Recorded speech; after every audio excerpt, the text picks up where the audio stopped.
हे भगवान, पता नहीं किस मनहूस घड़ी में ये कामचोर लड़की मेरे गले पड़ गई। अरे ओ गौरी, अभी तक यही पोछा चल रहा है? सुबह से देख रही हूँ तू बस इसी एक काम में अटकी हुई है। मां जी, बस हो ही गया है, थोड़ा सा हिस्सा बाकी है। उसके बाद मैं बर्तन भी मांज दूंगी और खाना भी बना दूंगी। अरे वाह, सुनो तो जरा इसकी बातें, जैसे कोई महारानी अपनी दासी को आदेश दे रही हो। घर में मेहमान आने वाले हैं और इसे कोई जल्दी ही नहीं है। तभी चंचल नींद से उठते हुए आती है। माँ, इतनी सुबह सुबह क्यों चिल्ला रही हो? मेरी नींद खराब हो गई। धनवंती तुरंत अपना चेहरा बदल लेती है। अरे नहीं बेटी, मैं तो बस गौरी को समझा रही थी कि ज्यादा काम मत किया करे, बेचारी थक जाती होगी। गौरी चुपचाप नीचे देखती रहती है। माँ, आप भी ना इस पर इतना प्यार मत लुटाया करो, फिर इसकी आदत खराब हो जाएगी। बिल्कुल सही कहा मेरी राजकुमारी ने। तभी गौरी के हाथ से पानी की बाल्टी गिर जाती है और पूरा पानी धनवंती के पैरों पर फैल जाता है। अरे आँखें हैं या नहीं तेरे पास? मेरी नई साड़ी पर सारा पानी गिरा दिया। अभी कल ही तो पहनने के लिए निकाली थी मैंने। चंचल जोर से ठहाका मारकर हंस पड़ती है। माँ, लगता है दीदी को आपकी नई साड़ी बिल्कुल पसंद नहीं आई, तभी तो सारा पानी उसी पर गिरा दिया। बस बस, ज्यादा हंस मत। और तू गौरी, खड़ी क्या देख रही है? जल्दी से ये सब साफ कर। तभी दरवाजे से आवाज आती है। धनवंती, अरे कहाँ हो तुम? जरा इधर तो आओ। देखो, मैं तुम्हारे लिए दूर से क्या खास चीज लेकर आया हूँ। धनवंती ने देखा कि बाहर उसका पति आया था, जो कई दिनों से कमाने के लिए बाहर गया हुआ था। अरे आप आ गए? मैं कब से दरवाजे की तरफ देख रही थी, इतनी देर लगा दी आने में। अच्छा, वो सब छोड़ो, पहले ये बताओ गौरी कहाँ है? सुबह से दिखाई नहीं दे रही। और कहाँ होगी? अपने कमरे में आराम कर रही होगी, जैसे उसे किसी बात की चिंता ही ना हो। घर का सारा काम तो माँ ही संभालती हैं, सुबह से शाम तक लगी रहती हैं, और गौरी बस अपने में रहती है। पिताजी, आप भी उसे कभी समझाते क्यों नहीं? उसे भी धीरे धीरे घर के काम सीखने चाहिए। अरे रहने दो बेटा, अभी वो इतनी समझदार नहीं हुई है। हर चीज सीखने का एक समय होता है। धीरे धीरे इंसान हालात के साथ खुद जिम्मेदार बनना सीख जाता है। अभी उसका मन अपनी दुनिया में रहता है, लेकिन समय के साथ वो भी सब समझ जाएगी और घर की जिम्मेदारियां संभालना सीख लेगी। लेकिन पिताजी, अब वो इतनी भी छोटी नहीं है। जिस उम्र में मैं सुबह उठकर पानी भरती थी, घर का काम संभालती थी, उसी उम्र में आज गौरी है। मुझे तो बचपन से ही जिम्मेदारियां समझनी पड़ी थी, लेकिन आप हमेशा उसे छोटा कहकर बात टाल देते हैं। आखिर कब तक उसे ऐसे ही छूट मिलती रहेगी? बेटा, मैं तुम्हारी बात समझता हूँ, लेकिन हर इंसान एक जैसा नहीं होता। कोई जिम्मेदारियां जल्दी समझ जाता है और कोई थोड़ा समय लेता है। सिर्फ काम करना ही समझदारी नहीं होती, दूसरों की भावनाओं को समझना भी जरूरी होता है। अभी तुम्हें लगता है कि गौरी लापरवाह है, लेकिन मुझे भरोसा है कि समय आने पर वो भी इस घर की जिम्मेदारी अच्छे से निभाएगी। और रानी, मैं तुम्हारी मेहनत की कदर करता हूँ। तुमने बचपन से बहुत काम किया है, इसीलिए तुम्हें ऐसा लगता है, लेकिन हर बच्चा अपनी तरह से सीखता है। और मैं इस घर में आई ही इसलिए थी कि गौरी को कभी माँ की कमी महसूस ना हो। भले ही मैं उसकी सगी माँ नहीं हूँ, लेकिन उसे हमेशा अपनी बेटी ही माना है। जब उसकी माँ इस दुनिया में नहीं रही, तब मुझे बस यही चिंता थी कि इतनी छोटी बच्ची का ध्यान कौन रखेगा। उसी दिन मैंने तय कर लिया था कि उसे हमेशा अपना प्यार और सहारा दूंगी, चाहे लोग कुछ भी कहें। तुम बिल्कुल सही कह रही हो। उस समय मैं बहुत परेशान था, समझ नहीं आ रहा था कि गौरी का ध्यान कौन रखेगा। ऊपर से मुझे काम के सिलसिले में बाहर भी जाना पड़ता था। ऐसे समय में तुम्हारी माँ ने उसे अपनाया और हमेशा अपनी बेटी की तरह संभाला। तभी से मुझे तसल्ली मिली कि मेरी बेटी अच्छे हाथों में है। इसी भरोसे के साथ मैं निश्चिंत होकर बाहर काम कर पाता हूँ। तभी गौरी वहां आ जाती है। पिताजी, आप आ गए? मैं कब से आपका इंतजार कर रही थी। आपके बिना घर बिल्कुल सूना लग रहा था। रोज आंगन में खड़ी होकर बस यही सोचती थी कि आप कब लौटेंगे। आज आपको देखकर मन खुश हो गया। अरे मेरी प्यारी बेटी, हाँ मैं आ गया। मुझे भी हर समय तेरी याद आती थी। और देख, इस बार मैं तेरे लिए एक खास तोहफा लाया हूँ। ये सोने का हार मैंने खास तेरे लिए बनवाया है। पिताजी, ये हार तो बहुत सुंदर है, लेकिन इसकी क्या जरूरत थी? मेरे लिए आपका प्यार और आपका साथ ही सबसे बड़ा तोहफा है। नहीं बेटी, तू इस घर की खुशी है। तुझ पर ये हार बहुत अच्छा लगेगा। इसे हमेशा संभाल कर रखना, क्योंकि ये सिर्फ गहना नहीं बल्कि मेरे प्यार और आशीर्वाद की निशानी है। जी पिताजी, मैं इसे हमेशा संभाल कर रखूंगी। मेरे लिए ये सिर्फ हार नहीं बल्कि आपके प्यार और आशीर्वाद की निशानी है। तभी चंचल थोड़ा नाराज होकर बोलती है। ये क्या पिताजी, आप हमेशा दीदी के लिए ही कुछ ना कुछ लेकर आते हैं। क्या मैं आपकी बेटी नहीं हूँ? कभी मेरे बारे में भी सोच लिया कीजिए। नहीं बेटी, ऐसी बात नहीं है। तू भी मेरे लिए उतनी ही प्यारी है। बस इस बार थोड़ा काम ठीक नहीं चला, इसलिए तेरे लिए बड़ा गहना नहीं ला पाया। लेकिन देख, तेरे लिए ये चांदी की माला लाया हूं। ये भले छोटी हो, पर इसमें भी मेरा उतना ही प्यार है। लेकिन पिताजी, अगर दीदी के लिए सोने का हार आ सकता है तो मेरे लिए सिर्फ चांदी की माला ही क्यों? क्या मैं आपके लिए उतनी खास नहीं हूँ? अरे कोई बात नहीं चंचल, तुम्हारे पिताजी ने कहा ना कि अगली बार तुम्हारे लिए भी अच्छा तोहफा लाएंगे। और याद रखो, चीज की कीमत से ज्यादा उसमें छुपा प्यार मायने रखता है। तुम्हें तो खुश होना चाहिए कि गौरी के लिए इतना सुंदर हार आया है। और अगर तुम्हारा मन करे तो तुम भी पहन सकती हो। क्यों गौरी, तुम मना तो नहीं करोगी? हाँ बिल्कुल, ये हार सिर्फ मेरा नहीं, हमारा है। जब तुम्हारा मन करे तुम पहन लेना। बहनों के बीच ऐसी बातें नहीं होती। लो, अब तो सब ठीक हो गया ना चंचल? अब कोई नाराजगी तो नहीं है? तुम दोनों मेरे लिए बराबर हो। मैं तुम दोनों को हमेशा खुश देखना चाहता हूँ। ठीक है पिताजी, इस बार मान जाती हूँ, लेकिन अगली बार मेरे लिए भी कुछ खास लेकर आइएगा, ताकि सब कहें कि ये अपने पिताजी की लाडली बेटी है। मैं वादा करता हूँ बेटी, अगली बार तुम्हारे लिए भी बहुत सुंदर तोहफा लेकर आऊंगा। तुम दोनों मेरी बेटियां हो और मेरे लिए हमेशा बराबर रहोगी। मैं कभी तुम दोनों में फर्क नहीं कर सकता।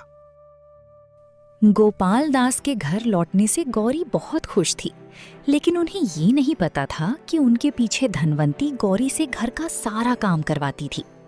उनके सामने धनवंती हमेशा ऐसा दिखावा करती जैसे वो गौरी से बहुत प्यार करती हो और उसका पूरा ध्यान रखती हो। अगले ही दिन गोपाल दास फिर से काम के सिलसिले में बाहर चले गए। उनके जाते ही धनवंती ने एक बार फिर गौरी से पूरे घर का काम करवाना शुरू कर दिया। देखो जरा, खुद कोई काम ढंग से होता नहीं और शौक बड़े बड़े हैं। सुन गौरी, तुम्हारे पिताजी वो हार चाहे तुम्हारे लिए लाए हो, लेकिन अब उसे चंचल ही पहनेगी। तुम बस उसे संभाल कर रखो, पहनने की जरूरत नहीं है, समझी? लेकिन माँ, पिताजी ने वो हार मुझे बहुत प्यार से दिया था। उन्होंने कहा था कि मैं उसे हमेशा संभाल कर रखूं। क्या हुआ? तू प्यार से वो हार चंचल को दे दे, वो भी उसे संभाल कर ही रखेगी। और अब ज्यादा बहस मत कर, चुपचाप जाकर अपना काम खत्म कर। तभी उसी समय घर के बाहर से एक औरत की आवाज सुनाई देती है। धनवंती, अरे ओ धनवंती, कहाँ हो तुम? जरा बाहर आओ, तुम्हें एक अच्छी खबर सुनानी है। हाँ, आ रही हूँ। और गौरी, जल्दी से काम खत्म कर लेना, अभी घर के और भी काम पड़े हैं। अरे चमेली बहन, इतनी सुबह सुबह, लगता है आज कोई बड़ी खबर लेकर आई हो। चेहरे की खुशी तो साफ दिखाई दे रही है। बताओ भी, क्या बात है? कहीं तुम्हारी सास गांव छोड़कर तो नहीं चली गई? अरे नहीं धनवंती, ऐसी बात मत बोलो। वो तो अभी लंबी उम्र जिएंगी, इतनी आसानी से हमारा पीछा छोड़ने वाली नहीं है। उनके बिना तो घर ही सूना लगने लगेगा। अरे मैं तो मजाक कर रही थी। अच्छा, अब ये सब छोड़ो और जल्दी बताओ, इतनी सुबह सुबह कौन सी खबर लेकर आई हो? तो सुनो, तुमने सेठ रणवीर जी का नाम तो सुना ही होगा ना? अरे वही सेठ रणवीर जी ना, जिनका इतना बड़ा कारोबार है। इस इलाके में भला उन्हें कौन नहीं जानता। बड़े बड़े लोग भी उनका नाम इज्जत से लेते हैं। हाँ वही। अब सुनो असली बात। वो अपने बेटे के लिए रिश्ता ढूंढ रहे हैं। किसी से उन्हें गोपाल दास जी के परिवार के बारे में पता चला। लोगों ने उन्हें बताया कि इस शहर में उनकी बहुत इज्जत है और उनकी छोटी बेटी चंचल भी बहुत सुंदर और समझदार है। क्या सच कह रही हो बहन?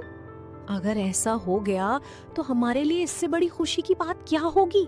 सोचो, अगर चंचल का रिश्ता वहाँ हो गया तो पूरे समाज में हमारी इज्जत और बढ़ जाएगी। और क्या, उन्होंने तो ये भी पूछा है कि वो रिश्ते की बात करने के लिए घर कब आ सकते हैं। अरे वाह बहन, ये तो चंचल के भाग्य का सूर्योदय है। मैं अभी से सोच रही हूँ कि कल ही उन्हें बुला लूंगी। पूरी तैयारी कर लूंगी। आम, पान, मिठाई सब कुछ बढ़िया से रखेंगे। लेकिन धनवंती, एक बात तो सोचो, गौरी बड़ी है और चंचल छोटी। लोग क्या कहेंगे अगर छोटी बेटी की शादी पहले कर दी? पहले गौरी के बारे में भी सोच लेना चाहिए। अरे बहन, तुम गलत समझ रही हो। गौरी के लिए उसके पिताजी पहले ही रिश्ता तय कर चुके हैं। बस शादी की तारीख निकलनी बाकी है। इसलिए अगर चंचल की शादी पहले हो जाए तो उसमें कोई दिक्कत नहीं है। अच्छा, अगर ऐसी बात है तो फिर चिंता की कोई बात नहीं। तुम तैयार रहना, मैं कल ही सेठ रणवीर जी और उनके परिवार को यहाँ लेकर आऊंगी। तुमने ये खबर देकर मेरा दिल खुश कर दिया बहन। सच कहूँ तो अब मुझे कल का इंतजार है। अगर सब ठीक रहा तो ये दिन हमारे घर के लिए बहुत शुभ होगा। इतना कहकर चमेली वहां से चली जाती है। इधर धनवंती के चेहरे की खुशी साफ दिखाई दे रही थी। चंचल, जरा जल्दी इधर आ, तुझे एक अच्छी खबर बतानी है।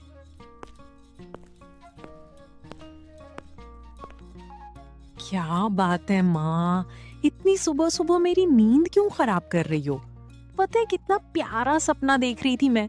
बड़ी मुश्किल से आंख लगी थी और आप आ गई मुझे जगाने। अरे बेटा, आज मैंने तुझे ऐसे ही नहीं उठाया। मेरे पास तेरे लिए बहुत बड़ी खुशखबरी है, सुनकर तू भी खुश हो जाएगी। सच माँ? ऐसी क्या बात है जो आप इतनी खुश लग रही हो? कहीं फिर से मजाक तो नहीं कर रही ना? नहीं बेटा, इस बार मैं सच कह रही हूँ। तेरे लिए बहुत अच्छा रिश्ता आया है। शहर के बड़े व्यापारी अपने बेटे के लिए रिश्ता लेकर कल हमारे घर आने वाले हैं। सच में माँ? आप मुझे खुश करने के लिए मजाक तो नहीं कर रही ना? अरे पगली, मैं भला तुझसे झूठ क्यों बोलूंगी? अगर ये रिश्ता हो गया ना तो तेरी जिंदगी पूरी बदल जाएगी। बड़े घर में रहेगी, हर सुख मिलेगा और जो सपने तूने देखे हैं वो सब सच हो जाएंगे। वाह माँ, ये सुनकर तो मैं बहुत खुश हो गई। मैंने कभी नहीं सोचा था कि मेरे लिए इतना बड़ा रिश्ता आएगा।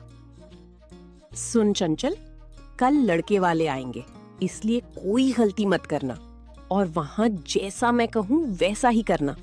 मुझे किसी तरह की परेशानी नहीं चाहिए, समझी? जी माँ, मैं समझ गई। मैं सब ठीक से संभाल लूंगी, कोई गलती नहीं होगी। आइए आइए, हम आपका ही इंतजार कर रहे थे। हम जिस कन्या से मिलने आए हैं वो अभी तक दिखाई नहीं दे रही है। क्या वो घर में है या कहीं बाहर गई हुई है? वो अभी तैयार हो रही हैं, थोड़ी देर में आ जाएगी। तब तक आप लोग बैठिए और नाश्ता कर लीजिए। गौरी, जरा जल्दी नाश्ता में क्या आओ, मेहमान आए हैं। ये कौन है? क्या ये भी आपकी बेटी है? अरे नहीं नहीं, ये तो हमारी नौकरानी है। मेरी तो बस एक ही बेटी है। पर हमें तो बताया गया था कि आपकी 2 बेटियां हैं। अरे नहीं, दूसरी बेटी की तो बहुत पहले ही शादी हो चुकी है। छोड़िए वो सब बातें। देखिए, चंचल आ गई है। प्रणाम। बेटी, तुम बहुत सुंदर हो, लेकिन मुझे बस ये बताओ, घर के काम काज तुम्हें आते हैं ना? आपके घर में क्या नौकर नहीं है? घर के काम तो सब नौकर ही करते हैं। मुझे तो बस यही सब बताया गया है।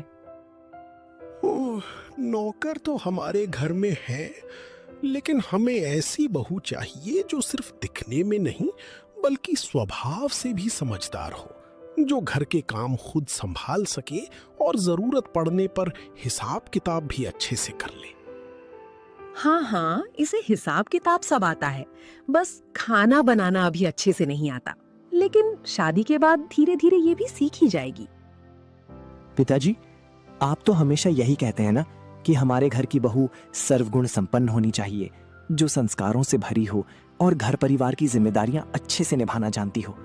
तो फिर क्यों ना आप मेरी शादी इसी लड़की से करा दें। मैं झूठ नहीं बोल रहा, मुझे ये सच में बहुत पसंद आ गई है। ये सिर्फ सुंदर ही नहीं बल्कि इसमें वो सारे गुण हैं जो एक आदर्श बहू में होने चाहिए। ये तुम क्या कह रहे हो पुत्र? ये तो हमारी नौकरानी है। तुम एक नौकरानी से शादी करने के बारे में सोच भी कैसे सकते हो? पिताजी, नौकरानी है तो क्या हुआ, आखिर बहू तो हमारे घर आ रही है, हम उसके घर तो नहीं जा रहे। और सच कहूं तो बड़े घरों की लड़कियों को घर के काम नहीं आते, ना रसोई ना बुजुर्गों की सेवा। लेकिन ये लड़की अलग है, ये हर काम जानती है, घर संभालना, खाना बनाना, सफाई करना और हिसाब किताब भी बहुत अच्छे से करती है। अगर कोई अकेले इतना सब संभाल सकती है तो उसका दिमाग भी तेज ही होगा। अब आप ही बताइए पिताजी, ऐसी संस्कारी और समझदार बहू हमें और कहां मिलेगी? तुम्हारी बातों में सच्चाई है बेटा। ठीक है, अब तुम बताओ बेटी, क्या तुम सच में मेरे पुत्र से विवाह करना चाहती हो, अपनी मर्जी से, बिना किसी दबाव के? माफ कीजिए, लेकिन ये रिश्ता संभव नहीं है। ये लड़की आपके बेटे से शादी नहीं कर सकती। अगर बात शादी तक ही ले जानी है तो मेरी दूसरी बेटी है ना, उसकी शादी के लिए आप सोच सकते हैं। इसकी शादी तो पहले से तय हो चुकी है। गौरी, बताओ, तुम मुझसे शादी क्यों नहीं कर सकती? सिर्फ इसलिए कि तुम्हारी शादी तय हो चुकी है? तय होना और शादी होना एक जैसा नहीं होता। रिश्ता तब तक पूरा नहीं होता जब तक वो निभाया ना जाए। और सच कहूं, मुझे नहीं लगता कि वो इंसान तुम्हें वो समझ पाएगा जो मैं समझता हूं, या तुम्हें वो अपनापन दे पाएगा जो मैं दे सकता हूं। मेरी हालत मत देखो गौरी, मैं बस इतना जानता हूं कि तुम यहां इस घर में वो इज्जत और सुकून पा सकती हो जिसकी तुम हकदार हो। अब बस एक बात बताओ, क्या तुम मुझसे शादी करोगी? लड़के की ये बात सुनते ही कमला गौरी को घूरती है और चुपचाप उसे आंखों से इशारा करके चुप रहने का संकेत देती है। माफ कीजिए, लेकिन मैं शादी उन्हीं से करूंगी। हो सकता है वो अमीर ना हो, लेकिन मेरे लिए वो इंसान अच्छे हैं और यही मेरे फैसले की वजह है। आपने देख लिया ना, मैंने पहले ही कहा था कि ये रिश्ता नहीं हो सकता। अब आप मेरी बेटी को देखिए, सुंदर है, समझदार है और घर के हिसाब किताब भी अच्छे से संभाल लेती है। रही बात खाना बनाने की, तो वो भी धीरे धीरे सीख ही जाएगी। माफ कीजिए, मेरी बेटी को ये रिश्ता पसंद नहीं आया। उसकी नजर में आपकी बेटी से ज्यादा वो लड़की उसे समझदार और जिम्मेदार लगी जो घर के काम भी अच्छे से संभाल लेती है। नहीं, अब हम कुछ नहीं सुनने वाले। अच्छा ठीक है, अब हम चलते हैं।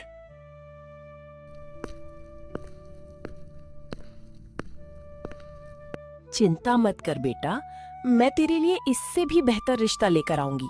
बस अपनी माँ पर भरोसा रख। देखना, मैं ऐसा रिश्ता लेकर आऊंगी कि सब देखते रह जाएंगे। हाँ राधा, माँ बिल्कुल सही कह रही है। अगर आज ये रिश्ता नहीं हुआ तो क्या हुआ, दुनिया खत्म थोड़ी हो गई। कल को कोई और भी अच्छा रिश्ता आएगा। चुप रह, बस चुप रह। आज जो रिश्ता टूटा है ना, उसकी वजह तू ही है। हर बार जब भी कोई अच्छा रिश्ता आता है, कुछ ना कुछ होकर सब बिगड़ जाता है। और अब मुझे साफ लगने लगा है कि कहीं ना कहीं इसकी वजह तू ही है। माँ, इसमें मेरी गलती क्या है? मैंने तो वही किया जो आपने कहा था। चुपचाप बैठी रही, कुछ नहीं बोली। फिर भी अगर रिश्ता टूट गया तो उसका दोष मुझ पर कैसे आ गया?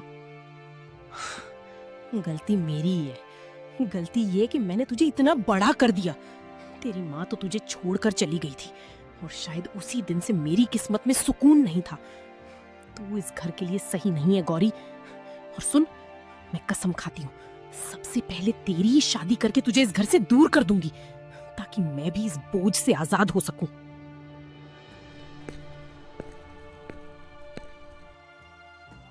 हे भगवान, माँ मुझे बार बार मनहूस क्यों कहती हैं? मैंने तो कभी किसी का बुरा नहीं चाहा। जो कहा वही किया, चुपचाप सहती रही। फिर भी अगर कोई रिश्ता टूटता है तो सारा दोष मेरे ऊपर ही क्यों आ जाता है? आखिर मेरी गलती क्या है? मेरी गलती क्या है भगवान? माँ, आज उसी की वजह से इतना अच्छा रिश्ता मेरे हाथ से निकल गया। मैंने कितनी उम्मीद लगाई थी कि सब ठीक हो जाएगा, लेकिन सब बर्बाद हो गया। मैं कसम खाती हूँ, मैं उसे कभी माफ नहीं करूंगी। आप कुछ कीजिए ना माँ, आप चुप क्यों बैठी हैं? चिंता मत कर बेटी, मैं चुप नहीं बैठी हूँ। अब देख मैं उसके साथ क्या करती हूँ। ऐसा खेल खेलूंगी कि उसकी जिंदगी खुद उससे सवाल करने लगेगी। ऐसा क्या करने की सोच रही हैं माँ? जरा मुझे भी तो बताइए। उसने तेरी शादी नहीं होने दी ना, अब मैं भी उसकी शादी किसी अच्छे घर में बिल्कुल नहीं होने दूंगी। वो चाहे कितनी भी सुंदर हो, चाहे कितनी भी गुणी क्यों ना हो, मैं उसे ऐसा वर दिलवाऊंगी जो हद से भी ज्यादा गरीब होगा, जिसके पास ना इज्जत होगी, ना दौलत, ना कोई सहारा। तब पता चलेगा उस मनहूस को कि जिंदगी का असली दर्द क्या होता है, और हमारी भी जान छूट जाएगी उससे। लेकिन माँ, पिताजी का क्या होगा? आप जानती हैं ना, वो गौरी दीदी से कितना प्यार करते हैं। अगर उन्हें सच पता चल गया कि ये सब आपने किया है, तो क्या वो हमसे नाराज नहीं हो जाएंगे? तू पिताजी की चिंता बिल्कुल मत कर। मैं ऐसा खेल खेलूंगी कि किसी को हम पर शक तक नहीं होगा। सब यही समझेंगे कि जो हुआ वो किस्मत का फैसला था, और तेरे पिताजी भी इसे ऊपर वाले की मर्जी मानकर चुप रह जाएंगे। तभी एक आदमी घर आता है। अरे कोई है क्या घर में? अरे क्या हो गया? क्यों बुला रहे थे? कुछ बेचने आए हो क्या? नहीं नहीं, मैं कुछ बेचने नहीं आया। मैं गोपाल दास जी का संदेश लेकर आया हूँ। उन्होंने कहलवाया है कि कल गौरी को अच्छे से तैयार रखना, क्योंकि उसके लिए बहुत बड़े व्यापारी का रिश्ता आने वाला है। सुना है उस परिवार का महाराज के साथ भी उठना बैठना है, और पूरे राज्य में उनसे बड़ा व्यापारी कोई नहीं। अच्छा, अब मैं चलता हूं। माँ, अब ये क्या हो रहा है? हर बड़ा रिश्ता आखिर गौरी दीदी के लिए ही क्यों आता है? अगर इस बार भी उसकी शादी इतने बड़े घर में हो गई, तो फिर हमारे पास क्या रह जाएगा? तू बस तमाशा देखती जा चंचल। लड़के वाले चाहे कितने भी बड़े घर से क्यों ना आए, गौरी की शादी होगी तो सिर्फ एक गरीब आदमी से ही। मैंने सब सोच लिया है।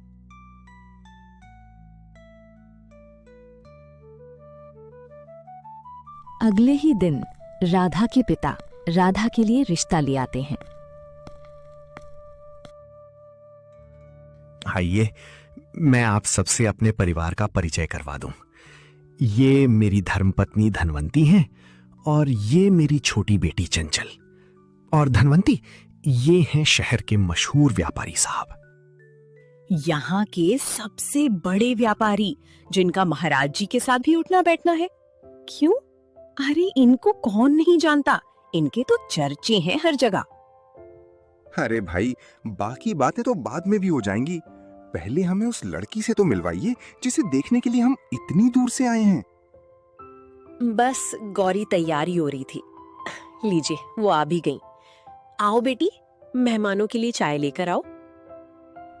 गोपाल दास जी, आपने अपनी बेटी की जितनी तारीफ की थी, सच कहूं गौरी उससे भी ज्यादा सुंदर और संस्कारी निकली। हमें तो पहली नजर में ही लड़की पसंद आ गई। अरे भाई साहब, इतनी भी क्या जल्दी है? पहले दोनों बच्चों को आराम से बात तो कर लेने दीजिए, एक दूसरे को समझने दीजिए। रिश्ता तभी मजबूत बनता है जब दिल से पसंद भी हो और समझ भी। हाँ, आप बिल्कुल सही कह रही हैं। जाओ बेटा, आराम से बात कर लो। और हाँ, इतना भी मत शर्माना कि सामने वाली कुछ समझ ही ना पाए। जी पिताजी, मैं समझ गया। दोनों अकेले में बातें करने चले जाते हैं। मैं उन्हें बुलाकर लाती हूँ, काफी देर हो गई है। हाँ हाँ, उन्हें जल्दी बुलाइए। हम भी जानना चाहते हैं कि दोनों ने क्या फैसला किया। आखिर आगे की बातें भी तो करनी हैं।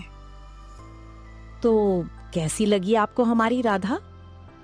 हमें तो राधा बहुत ही अच्छी लगी। उसकी सादगी और संस्कार दोनों ही दिल को छू गए। हमें तो ये रिश्ता पूरी तरह से मंजूर है। पर माफ कीजिएगा, सच कहूं तो गौरी को ये रिश्ता मंजूर नहीं है। क्या आप ये कैसी बातें कर रही हैं? अभी कुछ देर पहले तक तो सब ठीक था, फिर अचानक ऐसा क्या हो गया? देखिए, गौरी आपसे ये बात कहने की हिम्मत नहीं जुटा पा रही थी, लेकिन मैं उसकी माँ हूं, उसकी खामोशी भी समझती हूँ। वो किसी और को चाहती है। लड़का गरीब जरूर है, लेकिन गौरी उससे सच्चा प्रेम करती है। गोपाल दास जी इस रिश्ते के खिलाफ हैं, क्योंकि वो अपनी बेटी को अमीर घर में देखना चाहते हैं। मैं हाथ जोड़कर आपसे बस इतनी विनती करती हूँ, कृपया इस रिश्ते के लिए मना कर दीजिए, और अगर हो सके तो कोई बहाना बना दीजिए, ताकि बात घर की चार दीवारी में ही रहे। ठीक है, लेकिन मैं ये बात गौरी के मुंह से सुनना चाहता हूं। गौरी, सच सच बताइए, क्या आपकी माँ जो कह रही हैं वो सच है? क्या सच में आपके दिल में किसी और के लिए जगह है? धनवंती ने गौरी की तरफ तीखी नजरों से देखा और आंखों ही आंखों में उसे चुप रहने का इशारा किया। गौरी डर से धीरे धीरे अपना सिर झुका लेती है और कांपती आवाज में बोलती है, जी हाँ, ये सच है। मैं किसी और से प्रेम करती हूँ और मैं उसी से शादी करना चाहती हूँ। मैं आपसे एक और गुजारिश करती हूँ, कृपया ये बात मेरे पिताजी को मत बताइएगा कि मैंने आपसे ये सब कहा है, वरना वो और नाराज हो जाएंगे। ठीक है, मैं वादा करता हूं तुम्हारे पिताजी से कुछ नहीं कहूंगा। शादी कोई मजबूरी नहीं, जिंदगी भर का साथ होती है। अगर तुम्हारे दिल में किसी और के लिए जगह है तो मैं तुम पर अपना हक नहीं जता सकता।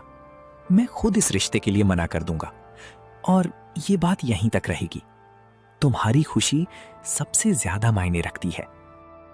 आपका धन्यवाद।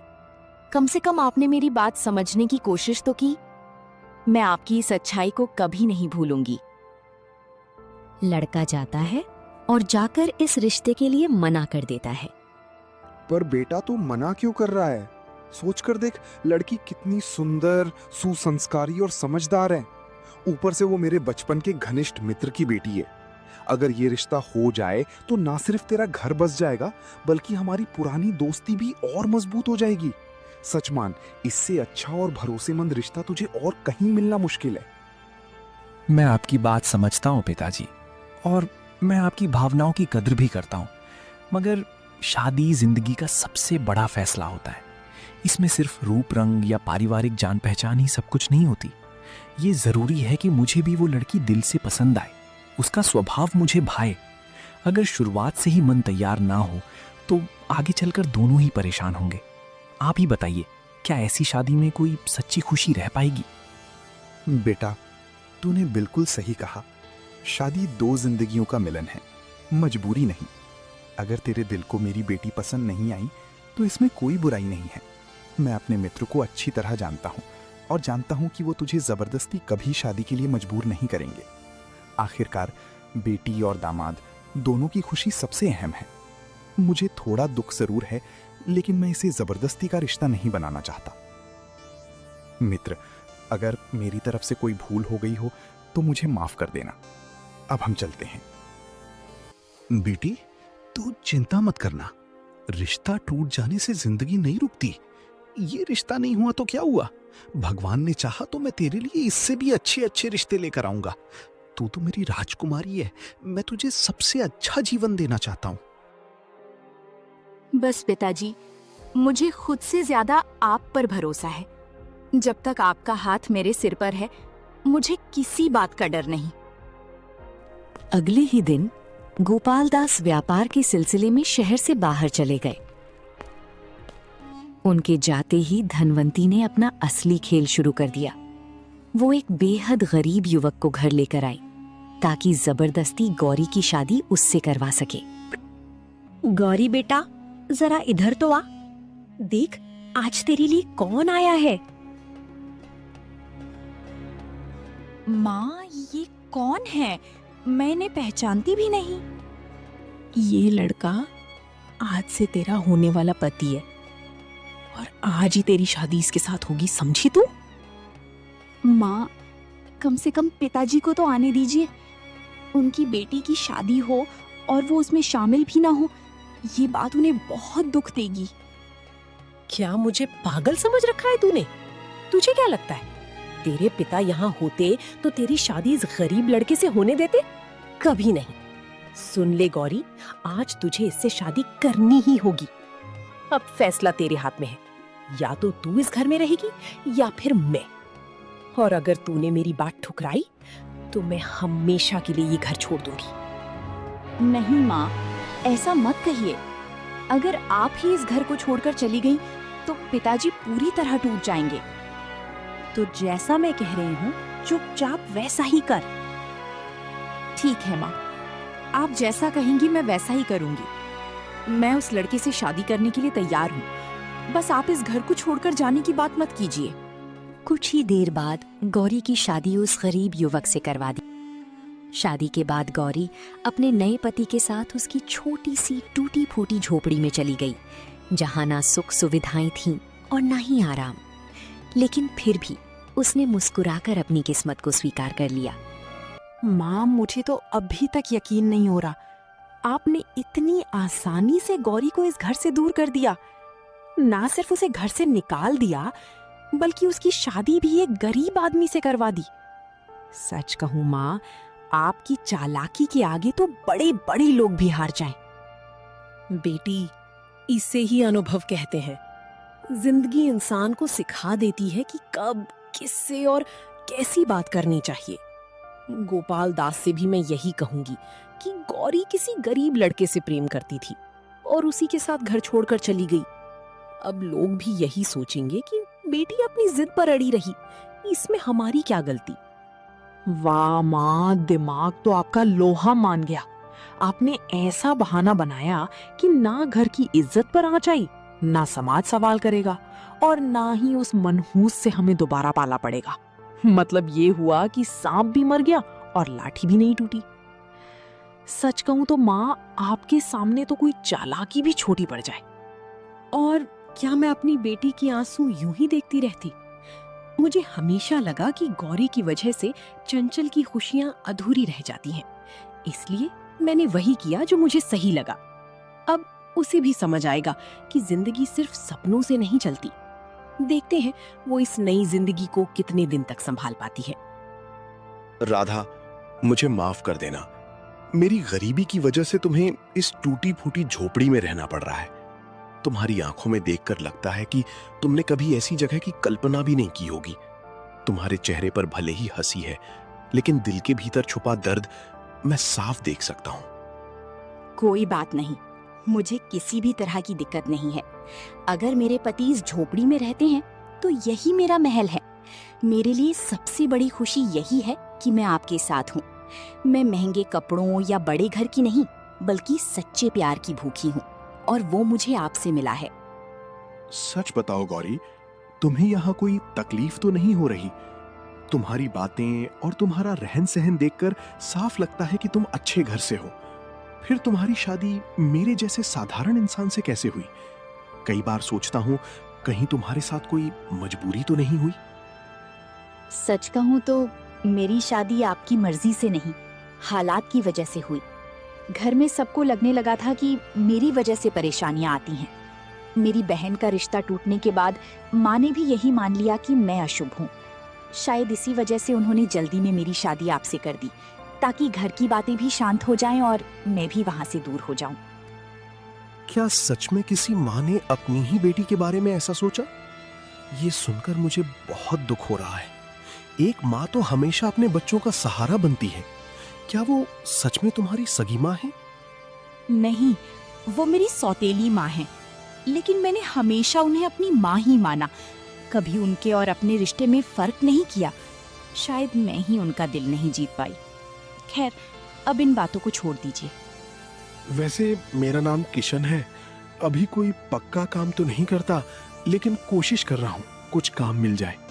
और घर में खाने का भी ज्यादा सामान नहीं है, इसलिए आज मेहनत करके कुछ ना कुछ जरूर लेकर आऊंगा ताकि हमें भूखा न रहना पड़े। ऐसा कहते ही किशन काम ढूंढने निकल पड़ता है और राधा घर के सारे काम करने लगती है और सारे काम करके किशन का इंतजार करने लगती है। शाम होते ही किशन कुछ सब्जियां लेकर आता है। आज कुछ खास तो नहीं ला पाया। ये कुछ सब्जियां हैं, थोड़ी बासी हैं, सस्ते में मिल रही थी तो ले लिया। अच्छा कोई बात नहीं। वैसे आपको काम मिला क्या? मुझे माफ करना गौरी, आज काम नहीं मिल पाया, लेकिन तुम चिंता मत करो, मैं कल फिर कोशिश करूंगा। मुझे भरोसा है कुछ ना कुछ काम जरूर मिल जाएगा। अगर आप बुरा ना माने तो मुझे घर के सारे काम करने आते हैं, तो क्या मैं दूसरों के घर काम करने जा सकती हूँ? ये कैसी बातें कर रही हो गौरी? मेरे रहते तुम्हें दूसरों के घर काम करने की जरूरत नहीं है। तुम बस थोड़ा भरोसा रखो, मैं जल्दी ही कोई ना कोई काम ढूंढ लूंगा। ठीक है, जैसा आपको सही लगे। आप पहले हाथ मुंह धो लीजिए, तब तक मैं खाना तैयार कर देती हूँ। अगली दिन किशन को मजदूरी का काम मिल गया। शाम को वो खुश होकर घर लौटा और आते ही गौरी को ये खुशखबरी सुनाई। अगर आपको बुरा ना लगे तो मैं एक बात कहना चाहती हूँ। शायद उससे आपको अच्छी कमाई भी हो जाए और इतनी ज्यादा मेहनत भी ना करनी पड़े। अरे इसमें पूछने वाली क्या बात है? तुम खुलकर अपनी बात कहो। आज जब मैं नदी से पानी लेने गई थी, तब मैंने रास्ते में कई फलों के पेड़ देखे। अगर आप उन फलों को तोड़कर बाजार में बेचें तो शायद अच्छी कमाई हो सकती है। ज्यादा खर्च भी नहीं लगेगा, बस एक छोटा सा ठेला लेना पड़ेगा। वाह गौरी, तुमने तो बहुत अच्छी बात बताई। सच कहूं, मैं इतने समय से यहाँ रह रहा हूँ, लेकिन मेरे मन में कभी ये ख्याल नहीं आया। तुम्हारी समझ सच में बहुत अच्छी है। ठीक है, मैं कल से यही काम शुरू करूंगा।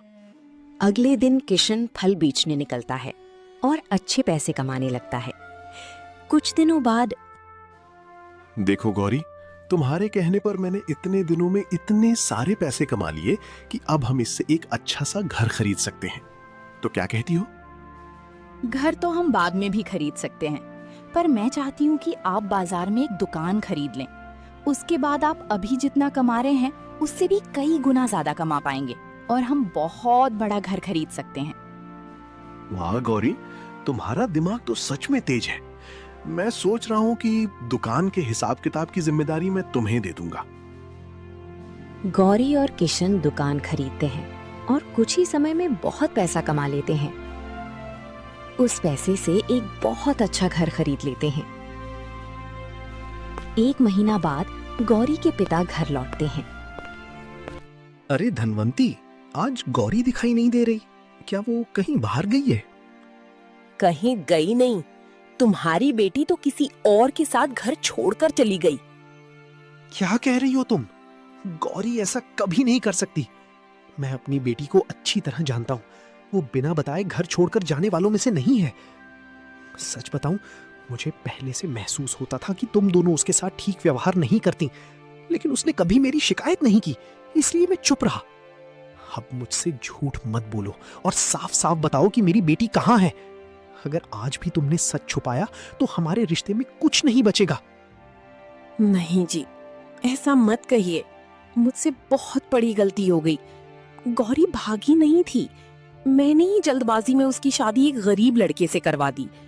उस समय मुझे जो सही लगा मैंने वही किया, लेकिन अब मुझे अपनी गलती का एहसास हो रहा है। अरे कैसी औरत हो तुम, माँ के नाम पर कलंक हो। मैं ये बेवकूफ था कि मैंने सोचा कि उसे माँ का प्यार मिल सकता है। काश मैंने तुम जैसी औरत के साथ कभी शादी ही ना की होती, तो आज ये दिन ना देखना पड़ता। मुझे माफ कर दीजिए जी, अब मुझसे बहुत बड़ी भूल हो गई। क्रोध में आकर मैंने इतना बड़ा पाप कर दिया जिसकी अब मुझे माफी भी नहीं मिल सकती है। जल्दी बताओ कि मेरी बेटी कहाँ है? जी, मैं लेकर चलती हूँ। धनवंती केशव को लेकर उस झोपड़ी में जाती है परंतु वो झोपड़ी बिल्कुल खाली थी। तुमने कहा था गौरी यहीं मिलेगी, लेकिन यहाँ तो कोई नहीं है। देखो धनवंती, अब मुझसे कुछ मत छुपाओ, मैं पहले ही बहुत परेशान हूँ। सच सच बताओ, मेरी बेटी कहाँ है? मैं कसम खाकर कहती हूँ जी, वो लड़का जिससे मैंने शादी करवाई थी वो यहीं रहता था, पर पता नहीं कैसे अब वो यहाँ नहीं है। मेरा विश्वास करें, मैं सच बोल रही हूँ। तभी वहां से एक बूढ़ी औरत गुजरती है।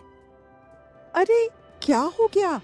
आप किशन को ढूंढ रहे हो क्या, जो यहाँ पर रहता था? जी, क्या आपको पता है कि वो हमें कहाँ मिलेगा? असल में अब वो गरीब नहीं रहा।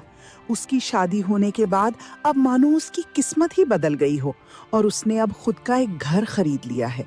अब वो आपको शहर में मिलेगा। आप किसी से भी पूछेंगे तो वो उसका ठिकाना आपको बता देगा। आपका कोटि कोटि धन्यवाद अम्मा। फिर दोनों शहर चले जाते हैं और कुछ लोगों से पूछने के बाद उन्हें वो घर मिल जाता है। अरे पिताजी, आप यहाँ? आपको कैसे पता चला कि मैं यहाँ हूँ? उसके बाद गोपाल दास ने उसको सारी बातें विस्तार से बताई। मुझे माफ कर देना बेटी, अब मुझसे क्रोध में बहुत बड़ी भूल हो गई। मैंने बिना सोचे समझे तुझे गरीब से जबरदस्ती शादी करवा दी। कोई बात नहीं माँ, मैं आपसे बिल्कुल भी रुष्ट नहीं हूँ। और वो कहते हैं ना कि जो होता है अच्छे के लिए होता है। आपने भले ही एक गरीब से मेरी शादी करवाई थी, पर अब देखिए, अब ये गरीब नहीं रहे। अब मैं इनके साथ बहुत ही खुश हूँ। उसके बाद कमला को अपनी गलती का एहसास हो गया और गौरी का जीवन हमेशा हमेशा के लिए बदल गया। जाने अनजाने में कमला ने बहुत अच्छा काम किया, जिस वजह से उसे माफ भी कर दिया गया और सब कुछ ठीक हो गया।